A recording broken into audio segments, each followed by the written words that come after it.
মেয়েটির নাম যখন সুভাষিনী রাখা হইয়াছিল, তখন কে জানিত সে বোবা হইবে। তাহার দুটি বড় বোনকে সুকেশিনী ও সুহাসিনী নাম দেওয়া হইয়াছিল। তাই মিলের অনুরোধে তাহার বাপ ছোট মেয়েটির নাম সুভাষিনী রাখে। এখন সকলে তাহাকে সংক্ষেপে শুভা বলে।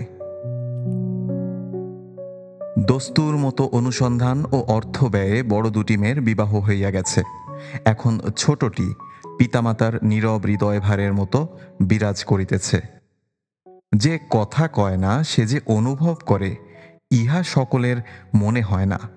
এই জন্য তাহার সাক্ষাতেই সকলে তাহার ভবিষ্যৎ সম্বন্ধে দুশ্চিন্তা প্রকাশ করিত।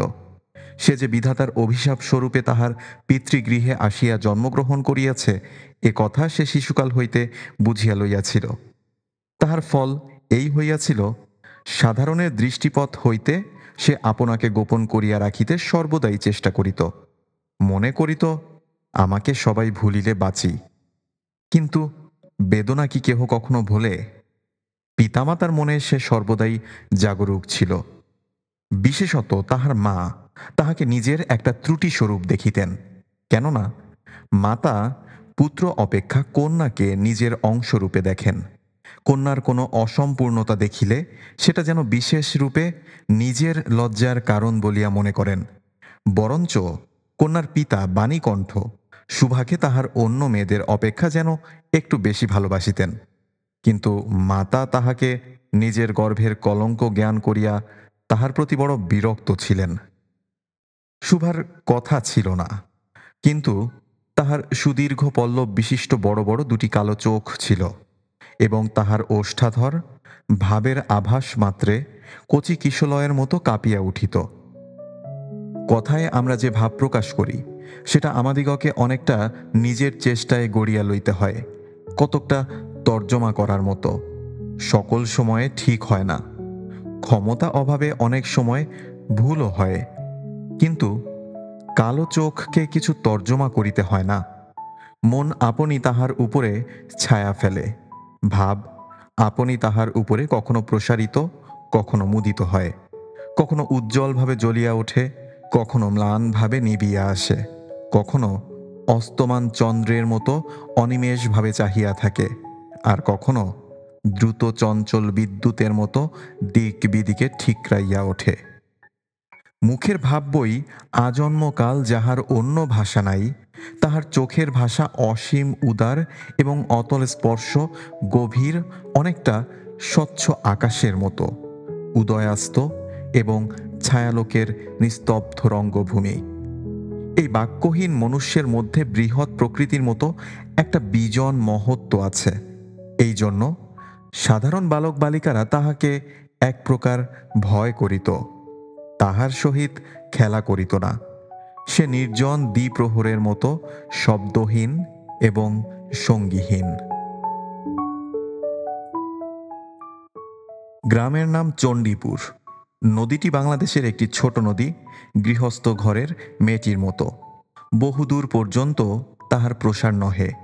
নিরলসা তন্বী নদীটি আপন কুল রক্ষা করিয়া কাজ করিয়া যায়। দুই ধারের গ্রামের সকলেরই সঙ্গে তাহার যেন একটা না একটা সম্পর্ক আছে। দুই ধারে লোকালয় এবং তরুচ্ছায়া ঘন উচ্চতট, নিম্নতল দিয়া গ্রাম লক্ষ্মী স্রোতস্বিনী আত্মবিস্তৃত দ্রুত পদক্ষেপে প্রফুল্ল হৃদয়ে আপনার অসংখ্য কল্যাণ কার্যে চলিয়াছে। বাণীকণ্ঠের ঘর নদীর একেবারে উপরেই। তাহার বাঁখারির বেড়া, আটচালা, গোয়ালঘর, ঢেকিশালা, খড়ের স্তূপ, তেঁতুলতলা, আম কাঁঠাল এবং কলার বাগান নৌকাবাহী মাত্রেরই দৃষ্টি আকর্ষণ করে।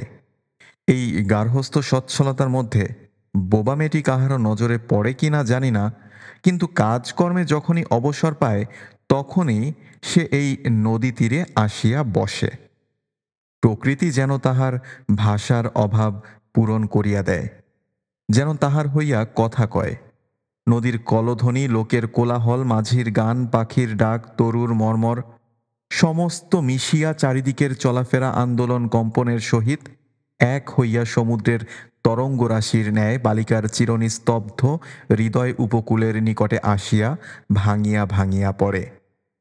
প্রকৃতির এই বিবিধ শব্দ এবং বিচিত্র গতি ইহাও বোবার ভাষা। বড় বড় চক্ষু পল্লব বিশিষ্ট শুভার যে ভাষা, তাহারই একটা বিশ্বব্যাপী বিস্তার। ঝিল্লিরব পূর্ণ তৃণভূমি হইতে শব্দাতীত নক্ষত্রলোক পর্যন্ত কেবল ইঙ্গিত, ভঙ্গি, সঙ্গীত, ক্রন্দন এবং দীর্ঘ নিঃশ্বাস।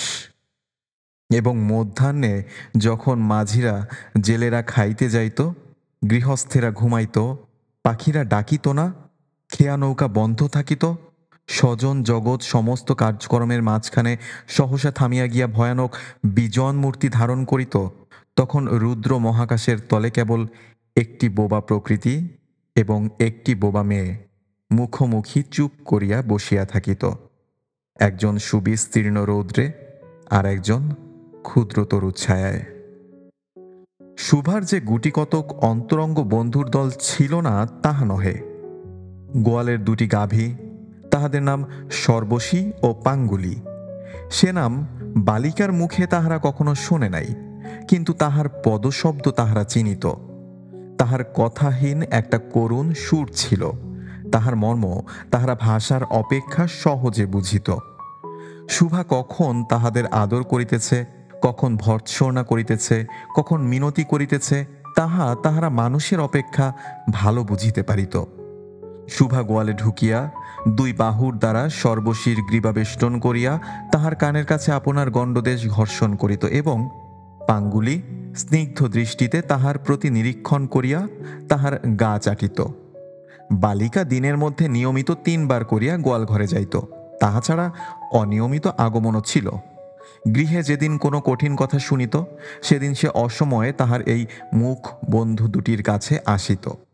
তাহার সহিষ্ণুতা পরিপূর্ণ বিশদ শান্ত দৃষ্টিপাত হইতে তাহারা কি একটা অন্ধ অনুমান শক্তির দ্বারা বালিকার মর্মবেদনা যেন বুঝিতে পারিত এবং শুভার গা ঘেঁষিয়া আসিয়া অল্পে অল্পে তাহার বাহুতে শিং ঘষিয়া ঘষিয়া তাহাকে নির্বাক ব্যাকুলতার সহিত সান্ত্বনা দিতে চেষ্টা করিত। ইহারা ছাড়া ছাগল এবং বিড়াল শাবকও ছিল, কিন্তু তাহাদের সহিত শুভার এরূপ সমকক্ষভাবে মৈত্রী ছিল না। তথাপি তাহারা যথেষ্ট আনুগত্য প্রকাশ করিত। বিড়াল শিশুটি দিনে এবং রাত্রে যখন তখন শুভার গরম কোলটি নিঃসংকোচে অধিকার করিয়া সুখনিদ্রার আয়োজন করিত এবং শুভা তাহার গ্রীবা ও পৃষ্ঠে কোমল অঙ্গুলি বুলাইয়া দিলে যে তাহার নিদ্রাকর্ষণের বিশেষ সহায়তা হয়, ইঙ্গিতে এরূপ অভিপ্রায়ও প্রকাশ করিত। উন্নত শ্রেণীর জীবের মধ্যে শুভার আরও একটি সঙ্গী জুটিয়াছিল, কিন্তু তাহার সহিত বালিকার ঠিক কিরূপ সম্পর্ক ছিল তাহা নির্ণয় করা কঠিন, কারণ সে ভাষা বিশিষ্ট জীব। সুতরাং উভয়ের মধ্যে সমভাষা ছিল না। গোসাইদের ছোট ছেলেটি, তাহার নাম প্রতাপ। লোকটি নিতান্ত অকর্মণ্য। সে যে কাজকর্ম করিয়া সংসারের উন্নতি করিতে যত্ন করিবে, বহু চেষ্টার পর বাপমা সে আশা ত্যাগ করিয়াছেন। অকর্মণ্য লোকের একটা সুবিধা এই যে আত্মীয় লোকেরা তাহাদের উপরে বিরক্ত হয় বটে, কিন্তু প্রায় তাহারা নিঃসম্পর্ক লোকদের প্রিয় পাত্র হয়, কারণ কোনো কার্যে আবদ্ধ না থাকাতে তাহারা সরকারি সম্পত্তি হইয়া দাঁড়ায়।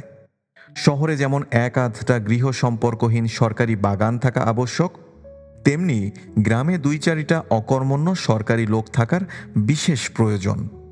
কাজে কর্মে আমোদে অবসরে যেখানে একটা লোক কম পড়ে, সেখানেই তাহাদিগকে হাতের কাছে পাওয়া যায়। প্রতাপের প্রধান শখ ছিপ ফেলিয়া মাছ ধরা। ইহাতে অনেকটা সময় সহজে কাটানো যায়। অপরাহ্নে নদীর তীরে ইহাকে প্রায় এই কাজে নিযুক্ত দেখা যাইত এবং এই উপলক্ষে শুভার সহিত তাহার প্রায় সাক্ষাৎ হইত। যে কোনো কাজে নিযুক্ত থাক, একটা সঙ্গী পাইলে প্রতাপ থাকে ভালো। মাছ ধরার সময় বাক্যহীন সঙ্গী সর্বাপেক্ষা শ্রেষ্ঠ। এই জন্য প্রতাপ শুভার মর্যাদা বুঝিত। এই জন্য সকলেই শুভাকে শুভা বলিত। প্রতাপ আরেকটু অতিরিক্ত আদর সংযোগ করিয়া শুভাকে সু বলিয়া ডাকিত। শুভা তেঁতুলতলায় বসিয়া থাকিত এবং প্রতাপ অনতি দূরে মাটিতে ছিপ ফেলিয়া জলের দিকে চাহিয়া থাকিত। প্রতাপের একটি করিয়া পান বরাদ্দ ছিল। শুভা তাহা নিজে সাজিয়া আনিত এবং বোধ করি অনেকক্ষণ বসিয়া বসিয়া চাহিয়া চাহিয়া ইচ্ছা করিত প্রতাপের কোনো একটা বিশেষ সাহায্য করিতে, একটা কোনো কাজে লাগিতে, কোনো মতে জানাইয়া দিতে যে এই পৃথিবীতে সেও একজন কম প্রয়োজনীয় লোক নহে। কিন্তু কিছুই করিবার ছিল না। তখন সে মনে মনে বিধাতার কাছে অলৌকিক ক্ষমতা প্রার্থনা করিত। মন্ত্রবলে সহসা এমন একটা আশ্চর্য কাণ্ড ঘটাইতে ইচ্ছা করিত, যাহা দেখিয়া প্রতাপ আশ্চর্য হইয়া যাইত, বলিত, তাই তো, আমাদের সুবীর যে এত ক্ষমতা তাহা তো জানিতাম না। মনে করো, শুভা যদি জলকুমারী হইত, আস্তে আস্তে জল হইতে উঠিয়া একটা সাপের মাথার মণি ঘাটে রাখিয়া যাইত, প্রতাপ তাহার তুচ্ছ মাছ ধরা রাখিয়া সেই মানিক লইয়া জলে ডুব মারিত এবং পাতালে গিয়া দেখিত রূপার অট্টালিকায় সোনার পালঙ্কে কে বসিয়া? আমাদের বাণীকণ্ঠের ঘরের সেই বোবা মেয়ে সু। আমাদের সু সেই মণিদীপ্ত গভীর নিস্তব্ধ পাতালপুরীর একমাত্র রাজকন্যা। তাহা কি হইতে পারিত না? তাহা কি এতই অসম্ভব? আসলে কিছুই অসম্ভব নয়, কিন্তু তবুও সুপ্রজাশূন্য পাতালে রাজবংশে না জন্মিয়া বাণীকণ্ঠের ঘরে আসিয়া জন্মিয়াছে এবং গোসাইদের ছেলে প্রতাপকে কিছুতেই আশ্চর্য করিতে পারিতেছে না। শুভার বয়স ক্রমেই বাড়িয়া উঠিতেছে। ক্রমে সে যেন আপনাকে আপনি অনুভব করিতে পারিতেছে, যেন কোনো একটা পূর্ণিমা তিথিতে কোনো একটা সমুদ্র হইতে একটা জোয়ারের স্রোত আসিয়া তাহার অন্তরাত্মাকে এক নূতন অনির্বচনীয় চেতনা শক্তিতে পরিপূর্ণ করিয়া তুলিতেছে। সে আপনাকে আপনি দেখিতেছে, ভাবিতেছে, প্রশ্ন করিতেছে এবং বুঝিতে পারিতেছে না। গভীর পূর্ণিমা রাত্রে সে এক একদিন ধীরে শয়নগৃহের দ্বার খুলিয়া ভয়ে ভয়ে মুখ বাড়াইয়া বাহিরের দিকে চাহিয়া দেখে। পূর্ণিমা প্রকৃতিও শুভার মতো একাকিনী সুপ্ত জগতের উপর জাগিয়া বসিয়া যৌবনের রহস্যে পুলকে বিষাদে অসীম নির্জনতার একেবারে শেষ সীমা পর্যন্ত, এমনকি তাহা অতিক্রম করিয়াও থমথম করিতেছে, একটি কথা কহিতে পারিতেছে না। এই নিস্তব্ধ ব্যাকুল প্রকৃতির প্রান্তে একটি নিস্তব্ধ ব্যাকুল বালিকা দাঁড়াইয়া। এদিকে কন্যা ভারগ্রস্ত পিতামাতা চিন্তিত হইয়া উঠিয়াছেন, লোকেও নিন্দা আরম্ভ করিয়াছে, এমনকি এক ঘরে করিবে এমন জনরব শোনা যায়। বাণীকণ্ঠের সচ্ছল অবস্থা, দুই বেলায় মাছ ভাত খায়, এজন্যও তাহার শত্রু ছিল। স্ত্রী পুরুষে বিস্তর পরামর্শ হইল। কিছুদিনের মতো বাণী বিদেশে গেল। অবশেষে ফিরিয়া আসিয়া কহিল, চলো, কলিকাতায় চলো। বিদেশ যাত্রার উদ্যোগ হইতে লাগিল। কুয়াশা ঢাকা প্রভাতের মতো শুভার সমস্ত হৃদয় অশ্রু বাষ্পে একেবারে ভরিয়া গেল। একটা অনির্দিষ্ট আশঙ্কা বশে সে কিছুদিন হইতে ক্রমাগত নির্বাক জন্তুর মতো তাহার বাপ মায়ের সঙ্গে সঙ্গে ফিরিত। ডাগর চক্ষু মেলিয়া তাহাদের মুখের দিকে চাহিয়া কি একটা বুঝিতে চেষ্টা করিত, কিন্তু তাহারা কিছু বুঝাইয়া বলিতেন না। ইতিমধ্যে একদিন অপরাহ্নে জলে ছিপ ফেলিয়া প্রতাপ হাসিয়া কহিল, কি রে সু, তোর নাকি বর পাওয়া গেছে? তুই বিয়ে করতে যাচ্ছিস? দেখিস আমাদের ভুলিস নে। বলিয়া আবার মাছের দিকে মনোযোগ করিল। মর্মবিদ্ধ হরিণী ব্যাধের দিকে যেমন করিয়া তাকায়, নীরবে বলিতে থাকে, আমি তোমার কাছে কি দোষ করিয়াছিলাম? শুভা তেমনি করিয়া প্রতাপের দিকে চাহিল। সেদিন গাছের তলায় আর বসিল না। বাণীকণ্ঠ নিদ্রা হইতে উঠিয়া শয়নগৃহে তামাক খাইতেছিলেন। শুভা তাহার পায়ের কাছে বসিয়া তাহার মুখের দিকে চাহিয়া কাঁদিতে লাগিল। অবশেষে তাহাকে সান্ত্বনা দিতে গিয়ে বাণীকণ্ঠের শুষ্ক কপলে অশ্রু গড়াইয়া পড়িল। কাল কলিকাতায় যাইবার দিন স্থির হইয়াছে। শুভা গোয়ালঘরে তাহার বাল্য সখীদের কাছে বিদায় লইতে গেল। তাহাদিগকে সহস্তে খাওয়াইয়া গলা ধরিয়া একবারে দুই চোখে যত পারে কথা ভরিয়া তাহাদের মুখের দিকে চাহিল। দুই নেত্র পল্লব হইতে টপ টপ করিয়া অশ্রু জল পড়িতে লাগিল। সেদিন শুক্লা দ্বাদশী রাত্রি। শুভা শয়নগৃহ হইতে বাহির হইয়া তাহার সেই চিরপরিচিত নদী তটে লুটাইয়া পড়িল, যেন ধরণীকে এই প্রকাণ্ড মুখ মানব মাতাকে দুই বাহুতে ধরিয়া বলিতে চাহে, তুমি আমাকে যাইতে দিও না মা, আমার মতো দুটি বাহু বাড়াইয়া তুমিও আমাকে ধরিয়া রাখো। কলিকাতার এক বাসায় শুভার মা একদিন শুভাকে খুব করিয়া সাজাইয়া দিলেন। আটিয়া চুল বাঁধিয়া, খোপায় জরির ফিতা দিয়া, অলঙ্কারে আচ্ছন্ন করিয়া তাহার স্বাভাবিক স্ত্রী যথাসাধ্য বিলুপ্ত করিয়া দিলেন। শুভার দুই চক্ষু দিয়া অশ্রু পড়িতেছে, পাছে চোখ ফুলিয়া খারাপ দেখিতে হয়, এজন্য তাহার মাতা তাহাকে বিস্তর ভর্ৎসনা করিলেন। কিন্তু অশ্রুজল ভর্ৎসনা মানিল না। বন্ধু সঙ্গে বর স্বয়ং কোণে দেখিতে আসিলেন। কন্যার মা বাপ চিন্তিত শঙ্কিত শশব্যস্ত হইয়া উঠিলেন, যেন দেবতা স্বয়ং নিজের বলির পশু বাছিয়া লইতে আসিয়াছেন। মা নেপথ্য হইতে বিস্তর তর্জন গর্জন শাসন করিয়া বালিকার অশ্রুস্রোত দ্বিগুণ বাড়াইয়া পরীক্ষকের সম্মুখে পাঠাইলেন। পরীক্ষক অনেকক্ষণ নিরীক্ষণ করিয়া বলিলেন, মন্দ নহে। বিশেষত বালিকার ক্রন্দন দেখিয়া বুঝিলেন ইহার হৃদয় আছে, এবং হিসাব করিয়া দেখিলেন যে হৃদয় আজ বাপ মায়ের বিচ্ছেদ সম্ভাবনায় ব্যথিত হইয়া উঠিয়াছে, সেই হৃদয় আজ বাদে কাল আমারই ব্যবহারে লাগিতে পারিবে। শুক্তির মুক্তার ন্যায় বালিকার অশ্রুজল কেবল বালিকার মূল্য বাড়াইয়া দিল, তাহার হইয়া আর কোনো কথা বলিল না। পঞ্জিকা মিলাইয়া খুব একটা শুভ লগ্নে বিবাহ হইয়া গেল। বোবা মেয়েকে পরের হস্তে সমর্পণ করিয়া বাপ মা দেশে চলিয়া গেল। তাহাদের জাতি ও পরকাল রক্ষা হইল। বর পশ্চিমে কাজ করে, বিবাহের অনতি বিলম্বে স্ত্রীকে পশ্চিমে লইয়া গেল। সপ্তাহখানেকের মধ্যে সকলেই বুঝিল নববধূ বোবা। আগে কেহ বুঝিল না, সেটা তাহার দোষ নহে, সে কাহাকেও প্রতারণা করে নাই। তাহার দুটি চক্ষু সকল কথাই বলিয়াছিল, কিন্তু কেহ তাহা বুঝিতে পারে নাই। সে চারিদিকে চায়, ভাষা পায় না। যাহারা বোবার ভাষা বুঝিত, সেই আজন্ম পরিচিত মুখগুলি দেখিতে পায় না।